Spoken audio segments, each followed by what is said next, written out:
Hey guys, Doug Giles here. It's Warriors, Rich, and Wildmen with my Wildmen man card.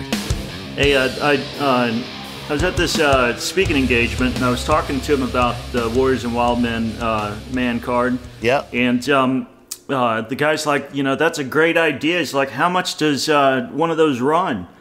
And I go, $25. And he's like, $25, man, that's a little too expensive. It's like, are you kidding me? I go, how much did your fat ass spend for lunch today, huh? Where'd you go? Went to Five Guys. Five Guys, I don't know if you've been there lately, Rich. Five Guys, the 5 doesn't stand for dollars. Yeah, no, they're very proud of their grub. And so 2 people, and he said that would, and again, we're not talking about, you know, quadruple burgers or anything like that. I think it was maybe a double meat, side of sweet potato fries or whatever, and a Coke. 2 people, a little over $30, and I'm guessing he and his amigo probably crapped that out, what, 5-6 minutes later? Yeah. Now, what we're selling here, folks, is a movement. It's a team. It's a bunch of warriors and wild men who have a road mark, Rich, a sign, a symbol of them standing up for freedom, family, flag, and faith, that every time they do it, they ding it with a hammer, yep, and a chisel or something like that, and it reminds them that they've been kicking ass for the last few months. That's right. And Rich, I think that's worth $25. What do you? Well, here's what I think, Doug. A lot of things in life are worth $25, and a lot of things aren't.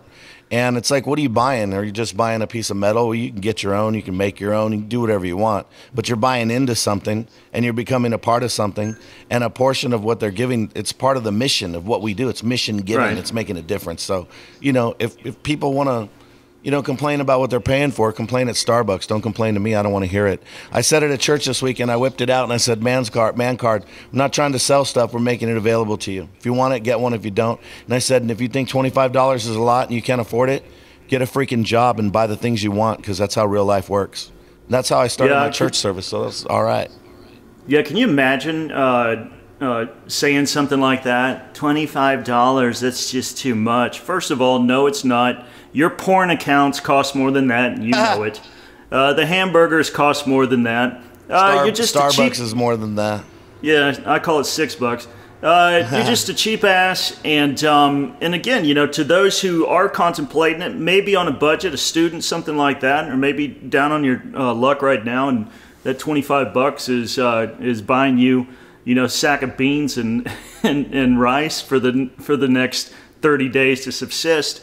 The money is going to a 501c3. It is mission oriented, and our mission is take dudes and make them providers, protectors, hunter, and hero. Yep. Good soil, plant that good seed, and watch God give you a righteous return. Yeah.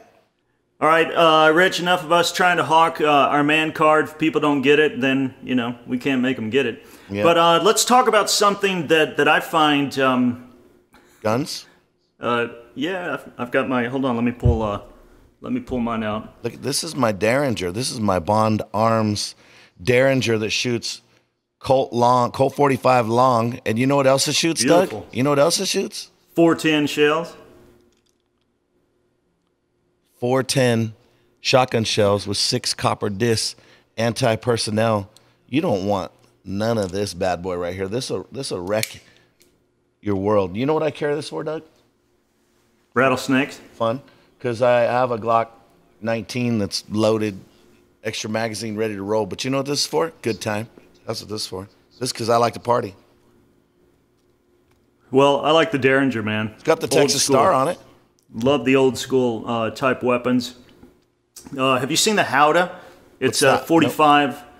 Nope. It's a double barrel shotgun that has rifled barrels, so it can fly under it being a proper pistol. But what it is, it's a sawed-off 410 shotgun. Whoa! And it's the coolest old school looking self-defense weapon. You know, to me, you know, I've born in the wrong day and time. I should have been born 100 years ago. I like all the old weapons. I like all that old stuff, man. And man, talk about a bedside rock your world apparatus. That sounds like fun. Doesn't sound like that fun to shoot. I think it's got like I think it has 12 or 14-inch barrels. I don't know. But what a badass looking little weapon, man. Little sawed-off 410 shotgun. Get it for like $1,200, $1,300.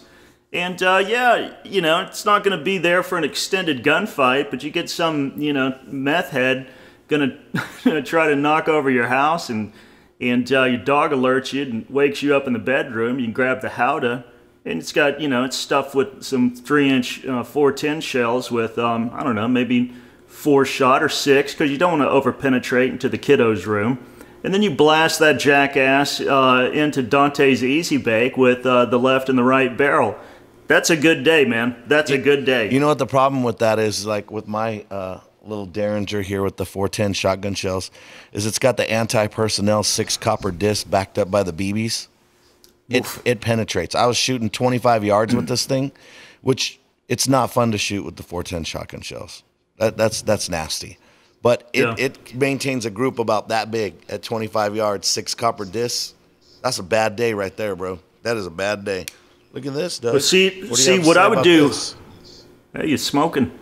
Hey, what I would do, man, is that I would lead with the shot, because your first barrel is going to be the close encounter of the strange kind. The second one's where you want to reach out and touch them, and that's where I'd come in with either the 6 pellets, you know, or a slug or something like that. You want to go out a little longer on the second one, because he's hauling ass in case you just, you know, clipped him in the gut or the butt. I like that. And I like to think I would use something fancy like that, but I'm probably going to pull out my plastic Glock and let you gotta go old school, man. You got to go old school. Well, you know what? I have a really beautiful Kimber 45. You've seen it. And I saw an ad one time, and it says, "Show your Kimber to your friends and your Glock to your enemy."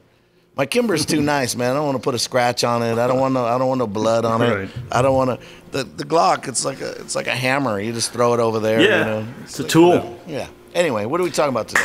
Hey, speaking of tools, you know, you and I have discussed this before about how the left is wanting to take your little kitty. Really creepy to me.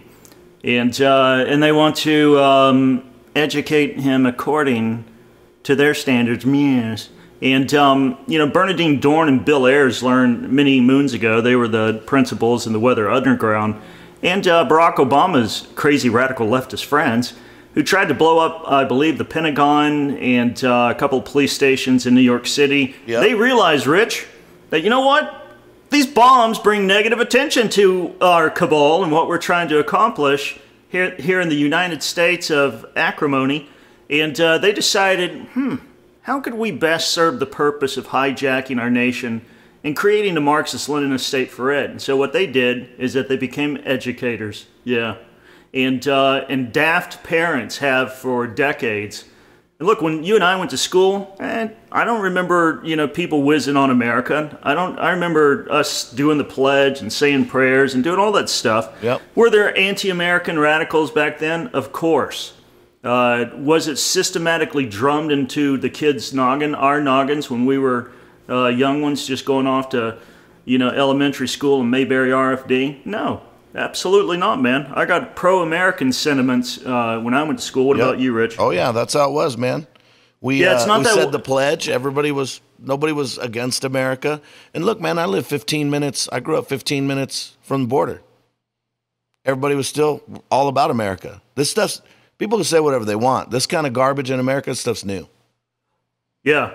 And, you know, it's been a slow train coming. That's the reason why, you know, parents are asleep to it.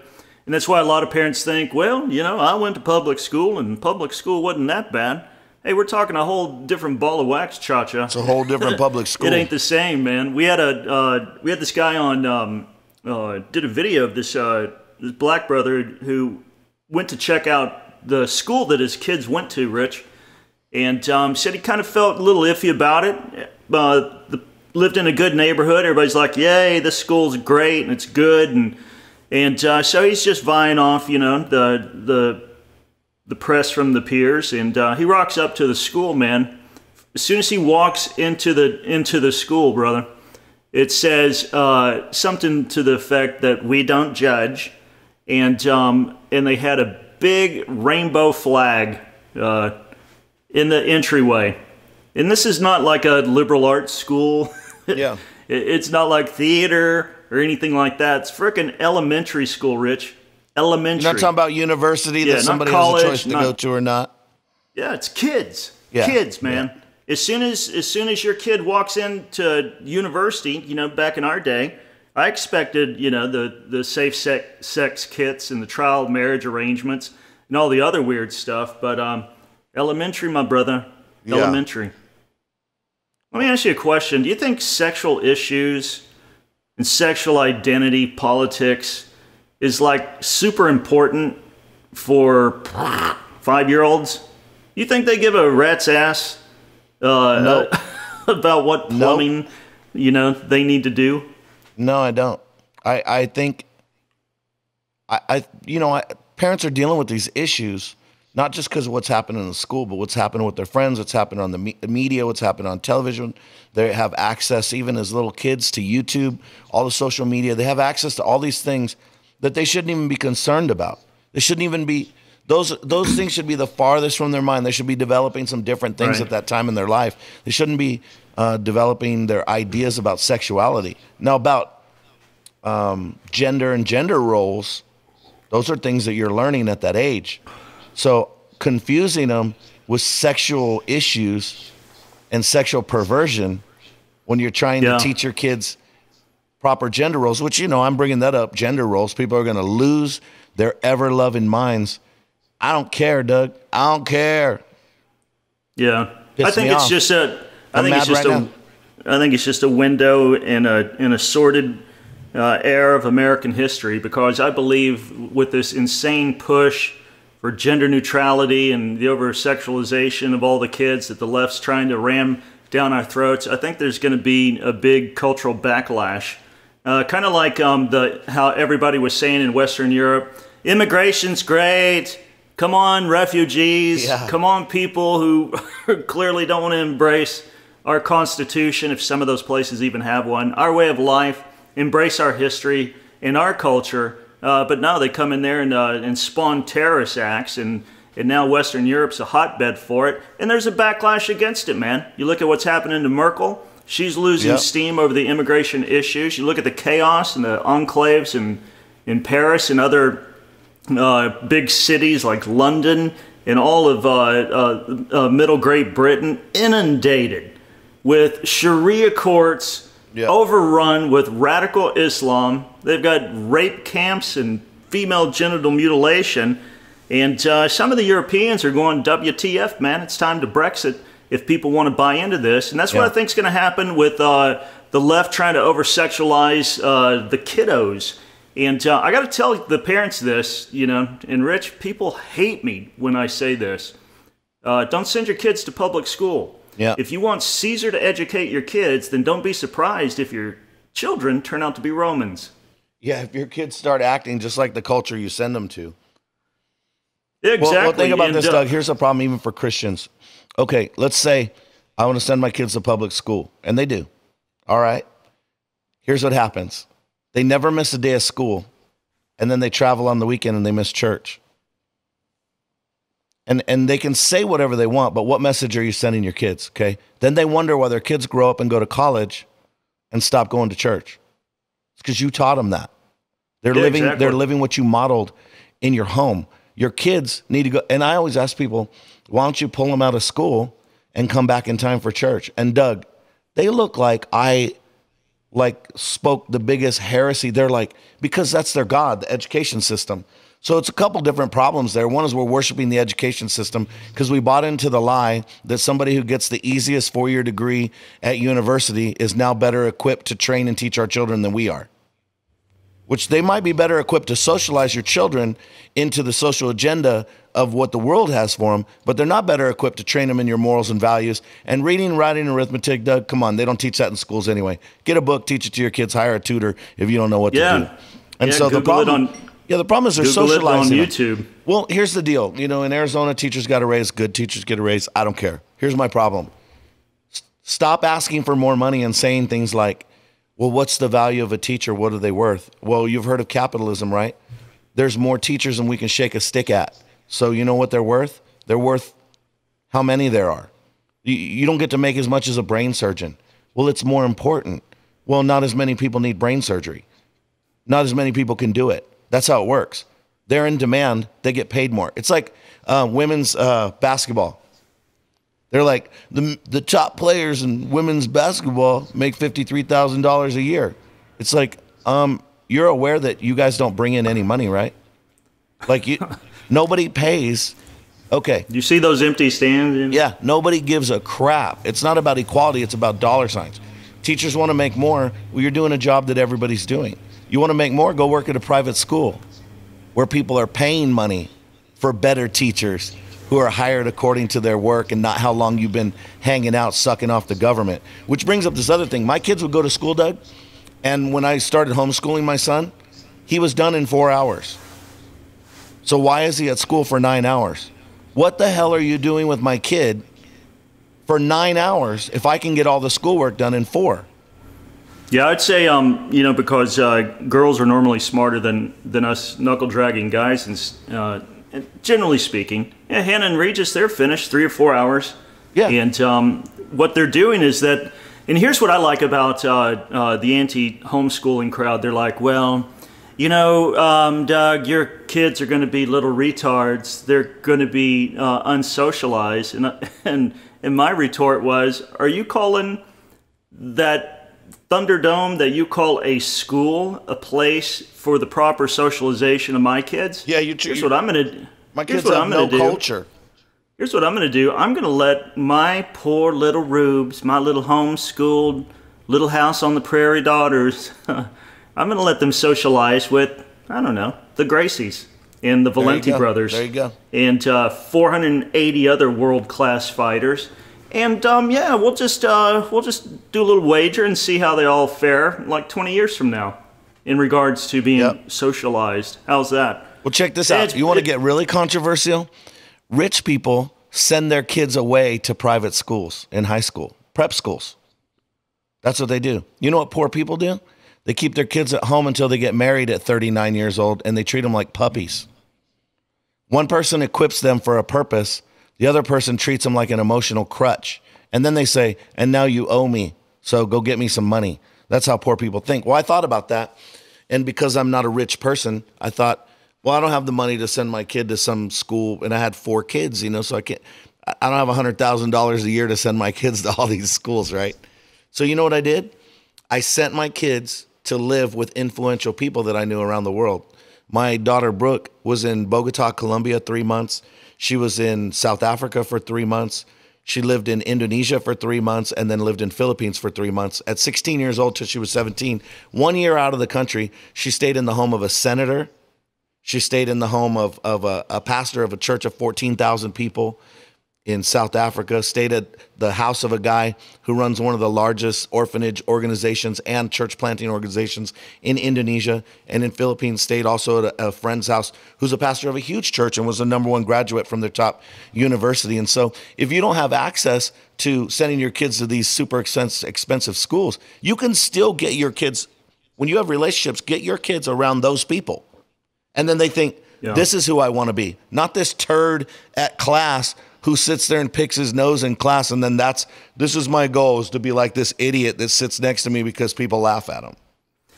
Yeah, I've always been of the persuasion, get your kids around great people and great things, and as far away from the teenage fart cloud as possible. And call me what, Rich? Call me rude, call me crude, but You're you know rude what? Rude and crude.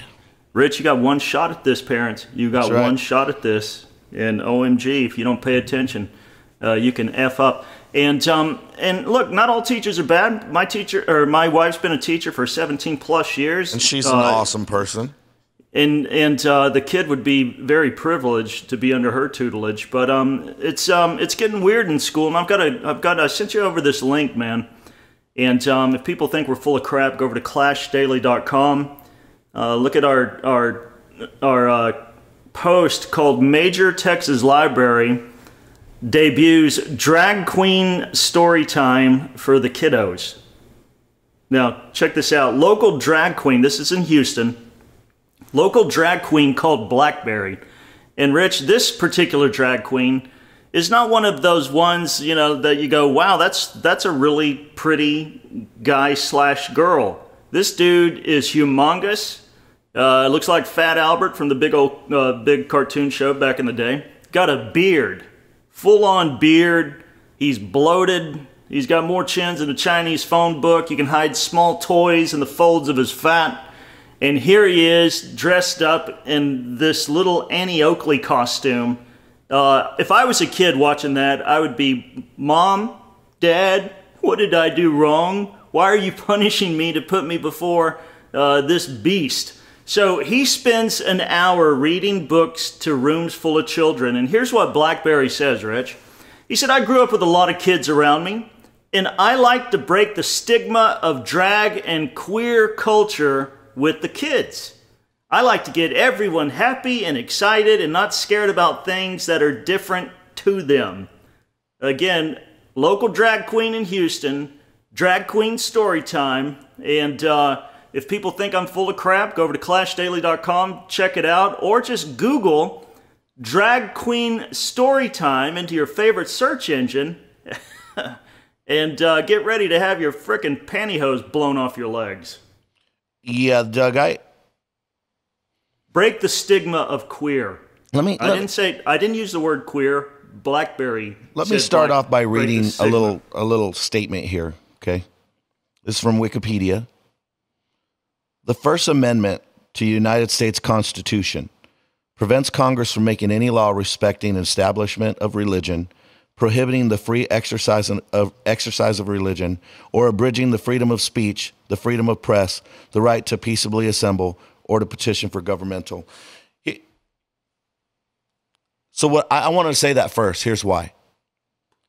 Because Facebook is definitely going to flag this as hate speech, and they're going to take this video down. But I don't live according to Facebook. I live in America according to the laws of America. And if I didn't, I live according to the laws of the Bible first. And I have a freedom of religion, and I have freedom of speech. So according to my religion, I'm going to say the Bible is completely against this kind of perversion. It's wrong. It's not different.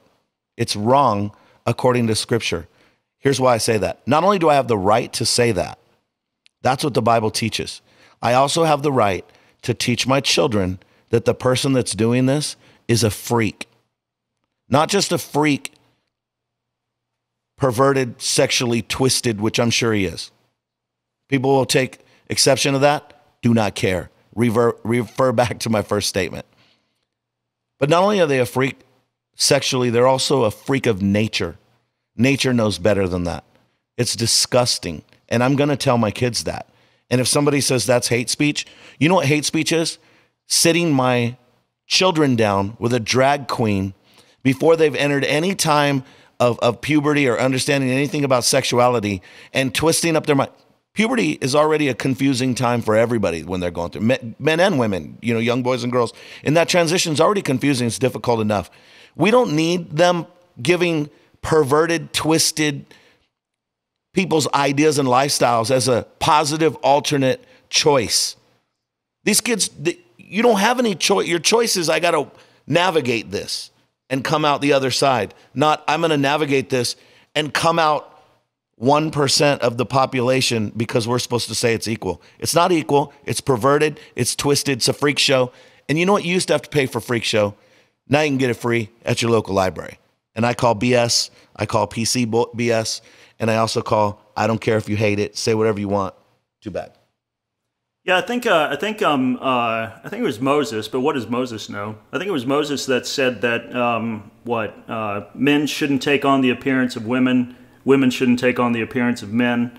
I believe Santo Pablo also said in 1 Corinthians chapter 6, I believe, made a distinction between homosexuality and effeminacy. And he said that the twain won't inherit the kingdom of God. And that's your religion. That's your faith that's been preached for 2,000 years. It's the Bible, and you have the right to say it. And anybody who tries to stop you from saying it is coming against the First Amendment. Yeah, and that's why I think, anybody who stands, prophetically for the Word of God, again, which has kept buoyant Western civilization for many, many moons, and has created an environment of freedom, peace, and prosperity, and benevolence that's flowed into 97% of the world. Anybody, especially if you're white, if you're evangelical, and if you're a male, if you stand up for those verities, then yeah, I hope you got some thick skin, because just like you said, man, they're going to come after you. I was watching Facebook before doing a hearing yesterday. I think it was Facebook, Twitter, and Google. Not the top guys like Zuckerberg and whoever the other cats are that run those big tech platforms. But they said, yes, we believe in freedom of expression and freedom of speech to an extent, but our companies are privately held and we have rules. Yep. And these ruling beasts of big tech, their rules on their platform, even though they gave, you know, a kind of a little blow kiss to the the First Amendment, their rules trump the Constitution. Yep. It's their way or the highway. And this is the message. Queers, and that's what they call themselves. That's not, you know, me. That's not a besmirching derogatory them. term. Yeah, it's what they say. They're calling themselves that. They want that to be normative for your kids. Now, Rich, you know me. I don't care what anybody does. Just don't ask me to pay for it, and don't be surprised if I ridicule it. And don't teach it to my freaking kids. Yeah, that's don't teach it to my kids. You don't, Doug. Check it out. If you start talking to my kids and you start saying stuff that I disagree with, I'm gonna stop you right in the middle of that, and I'm gonna say, Doug, negative. And then I'm gonna say to my kids, we don't believe that. We don't roll like that. You know why? Because I'm their dad. It's my right and my responsibility. Here's the thing that just, you know, just blows my mind. And it just shows that kids are their pawns. And the reason why, you know, they're going for the kiddos, because like you said, Rich, their brains aren't developed. Yep. They don't know right from wrong. You know, some of them can't even tie their shoes yet. But they want, you know, this imago in their brain, you know, permanently conscripted, that this bearded guy wearing this nasty dress and pantyhose and 14 size stilettos, well, that's normative. That's to be understood and embraced, instead of like, man, that is anormal. That is an aberration of humanity. Now, I don't wish him harm. I don't wish that he'd kill himself. I don't care what these people do. But why can't they just let our little kids and the little kids in the neighborhood ride a damn bike, color a book, you know, read some Dr. Seuss, maybe some Go to the library, Run. watch a movie, read Do a something, book. You know, that's kind of kid-like, instead of introduce them to this stuff. Here's something that I would like old BlackBerry to maybe think about showing the kids. Yeah, and show them anal warts. I gotta stop on that part right there. His name's BlackBerry. Okay, it's not Joe. It's not Trisha. It's not Cindy. It's not Bill. It's BlackBerry. That's an intentionally provocative name. It's like a stripper name. Don't tell me I'm BlackBerry and I'm supposed to act like that's your name. Get the hell out of here with that. Sorry. Carry on. Yeah, it's the library says in its Heights Library in Houston, it says, well, this is amazingly unique. You got that right, sister. Yeah. That is ultimately something that we strive for sure. We definitely, at this particular branch, at the Houston Public Library, hey, guys in Houston, wake the blank up, okay? And I'll give you a good example why in the power of opposition here in Uno Momento. The library continues and says, we always want to promote diversity, understanding, inclusion, and fun. Hey, you think anal warts are fun? You think having your rectum ripped is fun? You think having your bedroom and all your sheets smeared with feces? Hey, Doug, you know what the problem is with what you're saying? No tomorrow. You know what is the problem? A lot of fun. You know what the problem is with what you're saying, Doug? Yeah. Is you're speaking the reality of it, and they want you to have a romantic view of it, and they say things like this. They make their eyes real big, and they go, "There's not enough love in the world." We're not talking about love. We're not talking about love. We're talking about twisted perversion, sexual perversion. Because whenever my kids would bring that up, and they were older, they were teens, and they would bring up this type of stuff, I would say, hey, we're talking about sodomy. And they're like, why do you always have to bring that up? And I say, never forget to connect the act from their purpose. That it's not just, I want to love somebody else. You can love whoever you want. Doug, you're my friend. I love you. No perversion in that. I got a lot of guys that are my friends in the church. I love them. Got friends outside the church. Back at you. I love them. There's no perversion in that. So the problem is not love. Nobody has a problem with love. What we have a problem with is your act of perversion. And if you want to do that, do whatever you want. Don't teach it to my kids. That's where I'm at with it. Now, Rich, correct me if I'm wrong, man. But isn't do you remember Mark Foley? He was a congressman from Florida. Yeah. That got busted because he was grooming pages that worked at the Capitol during the summer. And, some of them he had sexual relationships with. Some of them he just got into drinking and drugs and, tickle parties or whatever the hell they do on Capitol Hill when they're supposed to be doing, our bidding, our business. Foley was... of all the other things that he was called, twisted, queer, perverted, I remember them talking, pretty bluntly about the grooming aspect of bringing young kids into homosexuality. Same thing with priests and altar boys, grooming them, as they're coming up through the ranks with their little incense pots and whatever they do as altar boys. They were called groomers. Groomers for sexual activity. Come on, man. And that was predatory, and that was condemned. And now, let me jump back to this numbnuts over here at Houston. She said this, Aaron Burnett says, I want to expose them to things that they don't get to see every day. Really? How about murder? You gonna bring in a murderer next? Just take them downtown to the ghetto. They'll see. You want to see unique? You want to see things you don't see every day? Take them down to the ghetto. Take them down. She goes on to say, I want it to become more normal and more accepted. And Aaron Burnett brought 2 of her kids to the event. Drag Queen Story Time. It was a one-time event at the Heights Library, but other Houston Public Library locations are featuring it in the coming months. Now, Rich, I don't know if I told you this story before, but when Hannah was in middle school, she came home one day, and this before, obviously, we pulled her out. 12 years old, not 17, not 18, getting ready to graduate and get into the big world that we live in. She came home, she was upset, and it's like, what are you upset about? And she goes, well, her entire grade was given this project for graduation where they had to write a paper on the plight of a 13-year-old gay boy. And she was like, are you kidding me? The plight of a 13-year-old gay boy. And she brought it home to me, and I'm like, WTF? And here's what I did. I don't have it anymore, but at that time, Rich, I had a black Armani suit.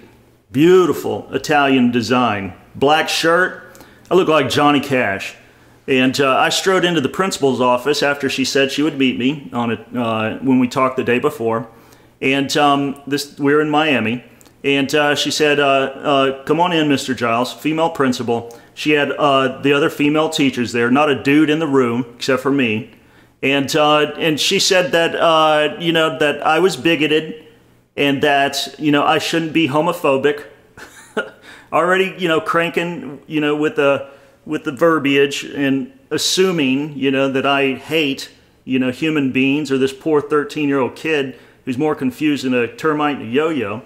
And I asked him why the injection of anal sex with members of the same sex to my 12-year-old daughter. Why is that important for her to write an empathetic treatise on what this kid could possibly be going through? Yeah, are we educating my daughter or are we socializing her? Well, here's what they said. They said, well, you see, Mr. Giles, is that this young man, and they held up a People magazine. She goes, he is in the news. Everybody's talking about him. And they had like a little corner picture of this poor kid that I hope he's all right, So they got this picture of this kid. Yeah, they got this picture of this poor little 13-year-old kid that's been splashed all over the nation. That he's homosexual. And I said, well, I don't agree, and my daughter doesn't agree with his lifestyle choices. And I looked at the cover, moved my eyes from checking out him in the corner of the magazine, and guess who's on the front cover, Rich? Who? Bigger than Dallas, bigger than that guy's face, Eminem. So I said, why don't you do a story? Why don't they do, their little thesis on Eminem? And she said, we don't agree with his lifestyle. And I said, well, who are you to judge? And bro, it was all over. But I left with a little asterisk, an exhortation, as Paul would say. I said, I've got a radio show. It's #1 in the South Florida market. It's on a 100,000 watt FM station. Probably got 250,000 listeners each night that I go on. If you guys don't cease and desist, I'm going to tell them the name of the school. I'm going to tell them exactly who you are and who all your other acolytes and buddies are trying to ramrod this down my 12-year-old daughter's throat and about 900 other students. And we're not going to call for violence. That's not what we do.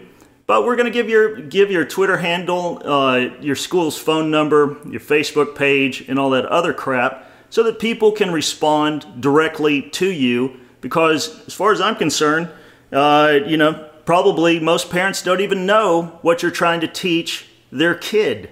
And if it weren't for me going there and they said I was the only person that had any kind of problem enough to stand up to the teacher and to the administration, they would have had to write on it. But I did it, and they pulled it from the entire grade level. So my whole point in this is that Houston parents in other places, it's your right, it's your damn kid to stand and tell them, no, it ain't going to happen. If you're going to push it, then I'm going to pull my kid from this school, because this has crap all to do with what I believe is sane and appropriate to be putting to the squishy, pliable brains of a little kid. That's what parents do. And that's your right, Doug. That's not, but again, right, man. It's not just your right, Doug. It's your responsibility before God, to your wife, and to your kids. That is your responsibility to determine what they are learning and what's age appropriate for your kids. That is your right and responsibility.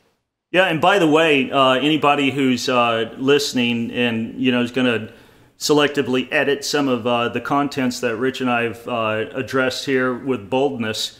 Both my daughters grew up around gay people that cut their hair. Some of them came to our church. None of them were ridiculed or besmirched or spoken down to. We showed love and patience and shared the gospel and prayed with every one of them. And you know what? You could call them up today. I don't know what they're doing. And they'd tell you, man, the Gileses are legit. Yep. They don't hate us. They didn't deride us. They disagreed with us, but we never felt like we were despised. Right, because you love them and you treated them like people. But here's the deal, Doug. Today, hate speech is defined as disagreeing with me. Right. If you disagree with me and you don't approve, you're a hater. Somebody said that to me on Twitter yesterday. They said, your guys' podcast is full of hate. So what that means is I disagree with everything you're saying, because we don't hate anyone. Who are we hating? Our whole purpose is to help. And I know, like, for you and your wife, but also in our church, we reach out to people that are homosexuals. We love them. They need to hear the gospel. They have to deal with God with those things. They have to answer to Scripture. We care about them. So we're not here to beat them down, man. Yeah, I'd like to tell them, if we have people that are homosexual that are listening to the podcast, hey, come close to the screen. Come put your ear up to the speakers. There's things in the Bible that I don't like, and I just have to embrace them. Yeah, it and really you have to change. And you have to change. It really poo-poos my anger issues. I was a 10th degree horn dog growing up. It kind of frowns upon adultery and all that other stuff. And Dougie has to change. Yeah. And so don't think you're, the lone wolf in this stuff. There's plenty of things. And R.C. Sproul told me one time, Rich, he goes, if you want to grow in Christ and really flower, as a disciple, he said, do two things. Study the things that confuse you, and study the things that you hate. Absolutely. He said you'll grow really quick if you focus on the stuff that is the most offensive to your person, to your penchants, to your bents and proclivities, Yep. just kind of meditate on the verbum Dei in regards to what Yahweh says about that, and you'll rise like a phoenix Yep. out of Mesa. You know, it's interesting you said that, because yesterday I got into it with a pastor, yesterday and the day before, on Twitter.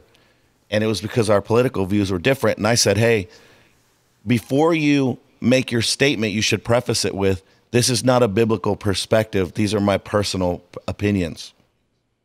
And so we got into a little bit back and forth. And anyway, today I private messaged him. And I said, hey, I want to apologize for being so aggressive with you publicly on Twitter. I said, I'm not against you. I don't just argue with anybody who disagrees with me. But I came to you as a brother. We need to present a unified front. And I should not have done it publicly. I should have told you privately. And I told him, I need to hear more from you so I can develop more and better perspectives. So if you're open to it, I'd like to continue talking to you. He has like 45. That's not bad for a bigot, Rich. That's pretty nice of you. And he has 45,000 followers on Twitter, you know, so he's not some guy over in a corner somewhere. And so he wrote me back, Doug, within minutes, and told me that he appreciated it, that he understands that emotions are high on these topics and issues. And he explained some things from his perspective and said that he also looked forward to talking to me more. And you know what, Doug? I didn't do that so I could say, now I can teach this guy. I literally thought, even if I don't agree, I need to hear the perspectives that this guy has. I want to hear those things. That's how I'm going to learn. I'm not going to learn by staying the same, surrounding myself with people that believe the exact same thing. We can't be afraid of listening to people that are different. But you want to know something, Doug? I'm 49 years old. I'm not a 5-year-old kid going to the library to hear a drag queen named Blackberry.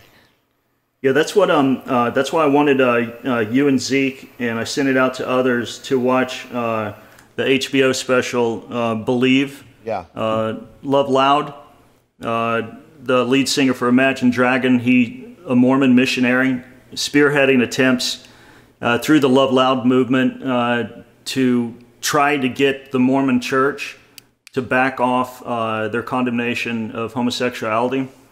And I was telling this one person that watched it also, that's like, dude, you got to be kidding me. That was disturbing. It was offensive to me. I go, you know what? There's something interesting that, and again, I agree. You know, it was. If you believe the Word of God, you're like, oh my gosh, this is some of the greatest stuff to combat a strong stance on against homosexuality. It was a brilliant thing that whomever produced it, they really got the message across that the Mormon Church sucks and it's anachronistic. And according to them, it needs to be more relevant and update. I said, aside from that, you know what I got from that?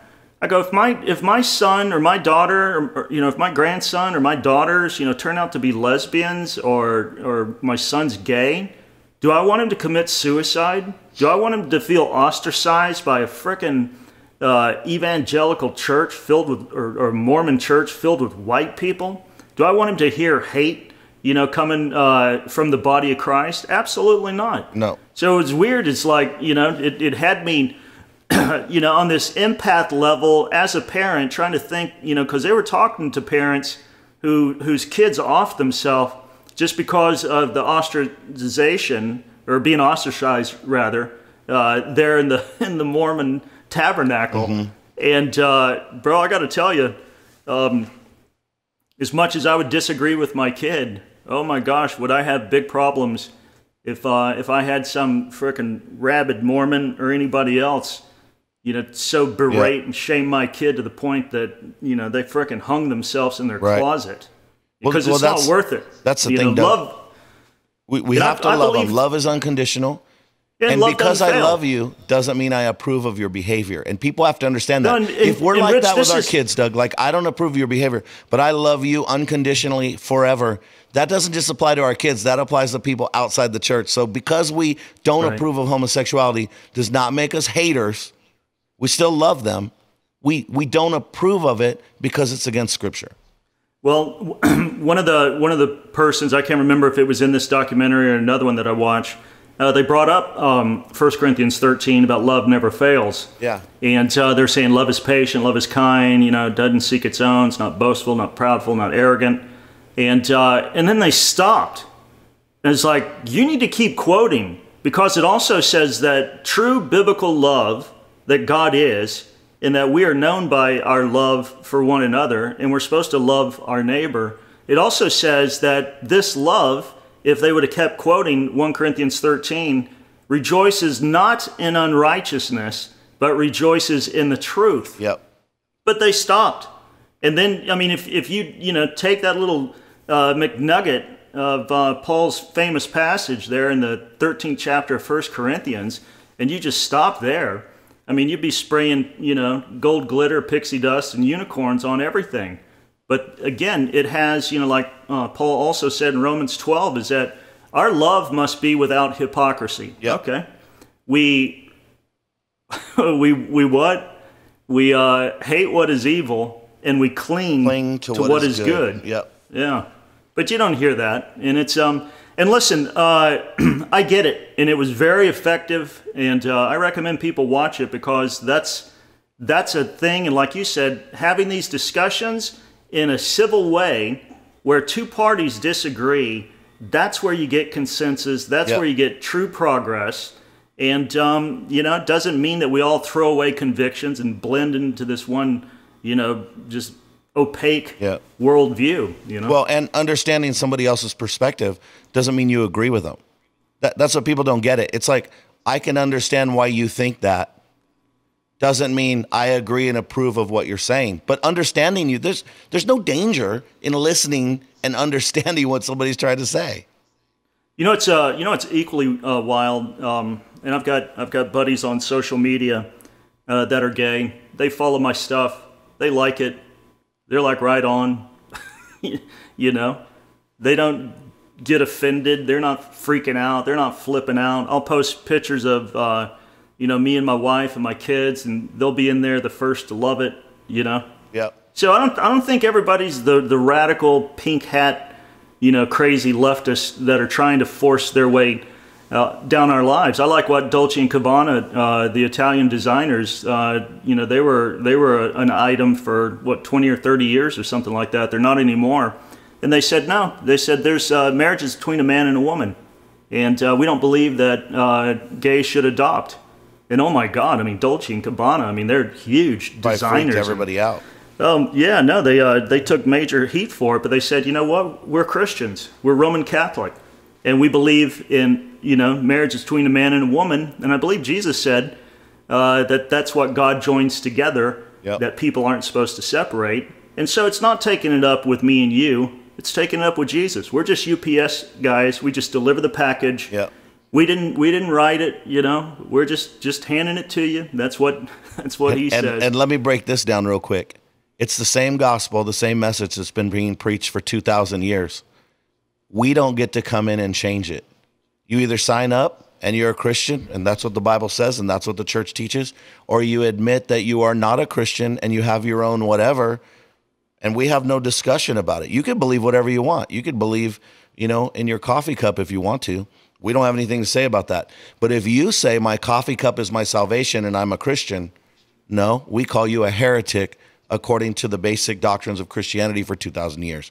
So you're not arguing with us. You can say whatever you want. You can believe whatever you want. I support your right to say and believe whatever you want. You just don't get to say you're a Christian unless you attain to the basic and essential doctrines of Christianity.